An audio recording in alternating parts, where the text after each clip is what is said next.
Hello मेरे प्यारे बच्चों, कैसे हैं आप सब। आशा करती हूँ आप सभी अच्छे होंगे। तो बच्चों शुरू करते हैं कक्षा 3 संस्कृत का पाठ नंबर 8। हमारे पाठ का नाम है बच्चों देशभक्ति, या इसको हम देश प्रेम भी कह सकते हैं बच्चों। आइए देखते हैं। ये बच्चों आप पिक्चर देख पा रहे हैं यहाँ पर, ये देशभक्तों की पिक्चर है। पहली भगत सिंह की है, दूसरी चंद्रशेखर आज़ाद की और तीसरी सुभाष चंद्र बोस की है। यहाँ पर भी पिक्चर दी हुई है बच्चों, जवाहरलाल नेहरू और महात्मा गांधी की पिक्चर दी हुई है। आइए देखते हैं। स्वस्थ देशस्य कृते यह आदरः स एवं देशभक्ति अथवा स्वदेश प्रेम इति कथ्यते।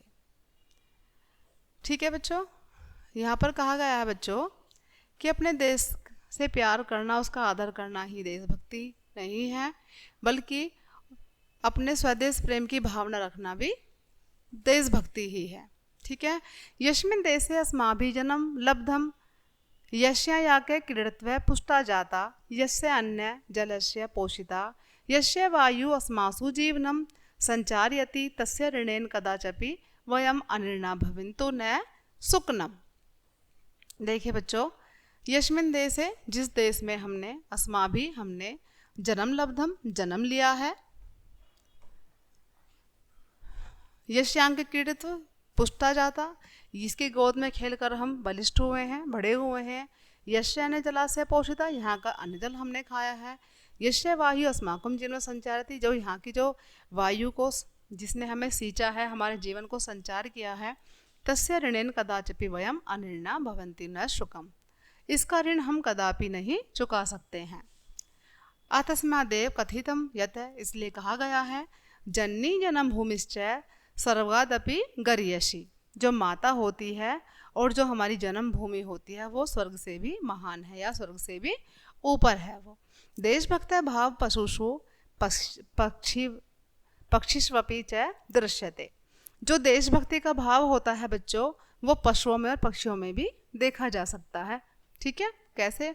हिंदी भाषाएं प्रसिद्ध लेखक महोदय मुंशी प्रेमचंद द्वारा रचिता कथा दो बैलों की कथा अद्यतेवे अपि जनानां मानसपटले अंकिता अस्ति। तर्हि विचारशीले मानवे निजम देशम प्रेम कथम न कुर्यो। ठीक है। यहाँ पर कहा गया है बच्चों कि हिंदी भाषा के प्रसिद्ध और महान लेखक महोदय मुंशी प्रेमचंद जो थे, उनके द्वारा रचित दो बैलों की कथा आप सभी ने सुनी होगी बच्चों। वो आज भी सभी लोगों के दिमाग में है बच्चों, अंकित है, मन में अंकित है। ठीक है।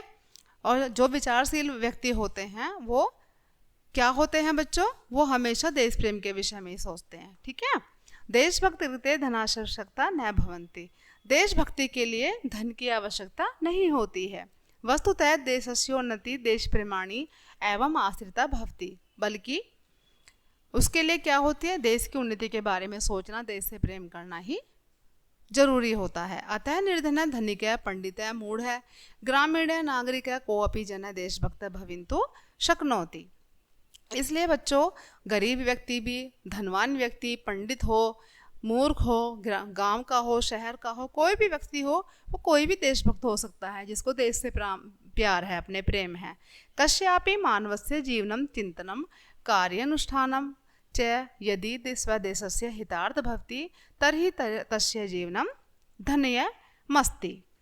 कश्यापि मानव से, जो भी मनुष्य होता है, उसके जीवन में चिंता, कार्य करने की चिंता हो, यदि वह देश का हित चाहता है बच्चों, तभी उसका जीवन धन्य हो सकता है। ठीक है। अस्माकं देशे श्री जवाहरलाल नेहरू, सुभाष चंद्र बोस, महात्मा गांधी, लोकमान्य तिलक है, मदन मोहन मालवीय है, लाला लाजपत राष्ट्र अन्ये चापि बहवः देशभक्ता जाता येषां प्रयत्नः एवं भारत स्वतंत्रतम अभवत्। हमारे देश में श्री जवाहरलाल नेहरू, सुभाष चंद्र बोस, महात्मा गांधी, लोकमान्य तिलक, मदन मोहन मालवीय, लाला लाजपत राय, अन्य बहुत से देशभक्त हुए हैं। येषां प्रयत्न, जिनके प्रयत्न से एवं भारत, हमारा भारत, स्वतंत्र अभवत्, स्वतंत्र हुआ है। ठीक है। सत्यमेव कथ्यते यत, इसलिए सच ही कहा गया है, न शौर्येण विना जय, पराक्रम के बिना विजय नहीं है। अहम च कथ्यामि यत, और मैं कहता हूँ कि देशभक्त बिना न उन्नति, अगर देशभक्त ना हो तो देश की उन्नति नहीं हो सकती है। ठीक है बच्चों, कि देशभक्ति के बिना देश की उन्नति नहीं हो सकती है। तो बच्चों ये था आज का हमारा पाठ देशभक्ति। यही ख़त्म करते हैं बच्चों इसको। आशा करती हूँ आप सभी को समझ आया होगा। तो बच्चों मिलते हैं अगले चैप्टर में, तब तक के लिए बाय बाय।